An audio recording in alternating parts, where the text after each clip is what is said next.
Unfortunately, people have focused a lot on the last geopolitical event as opposed to focusing on the good stuff, I would say.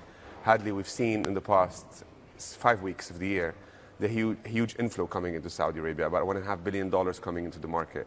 This is a trend that we haven't seen since April 2018. And I don't know if you recall, but last year we've seen a lot of inflow happening the first half of the year that quickly reverted back after the geopolitical events and the turmoil and the noise. But we are a few weeks away from FTSE and MSCI inclusion, and ahead of that comes the inflow. And we've seen 5-6 weeks of constant inflow, a few $100 million each week, amounting to $1.5 billion so far. We have FTSE coming around the corner, and we expect a huge year of inflow for Saudi Arabia because of the passive and active fund as a result of the inclusion of MSCI and FTSE. A lot of people at this conference in particular are talking about the privatization program that's going on in Saudi Arabia now.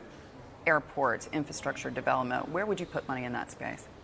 Well, there's a widespread program on privatization spanning from healthcare, from education, even mining.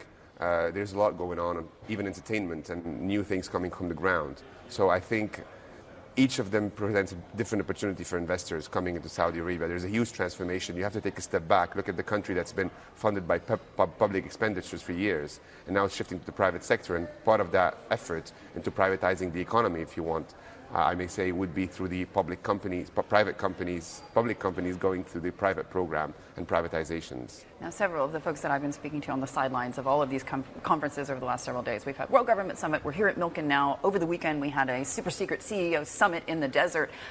They've been saying to me, at the end of the day, what we know from analysts is that Saudi Arabia needs $80 a barrel to break even. We also know that they have a limited amount of reserves. Now, that's about $450 billion, but after 7 years, they're going to be out of time and out of money. What's your response to that? Because there is still a lot of interest in investing in Saudi Arabia, but there is, I have to say, still a lot of overhang from what we've seen over the last year. People, no matter what we do, people try to tie Saudi Arabia to the oil prices. And despite the Vision 2030 and its first and foremost purpose, which is to completely diversify from oil.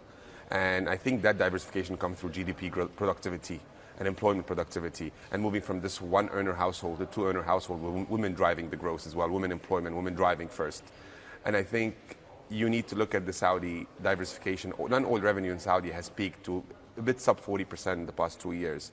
That's a record amount. People don't focus on that. Also, the fiscal balance of Saudi is very healthy. Debt to GDP is below 20%.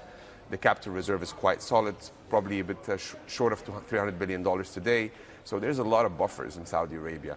Plus, if they're able to pull that off, the 2030 and the vision, the NTP, National Transformation Plan, we're talking about an economy completely based on productivity as opposed to natural resources and prices growth. So we just announced a couple of weeks ago, we were in Saudi Arabia. Khalid Al-Falih, the energy minister, he blew off Davos because he needed to stay home for Nidlib, so he could announce that there was some $430 to $450 billion worth of investment opportunities, not just in infrastructure, but also in industry as well. What are the exciting opportunities there for you guys?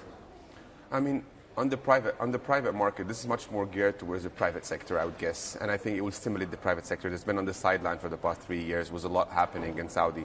Mind you, the geopolitical stuff, we're talking about a transformation of an economy. And along the transformation comes a lot of changes and challenges for investors that need to take toll of what's happening around them. And I think such a program will attract FDI as well.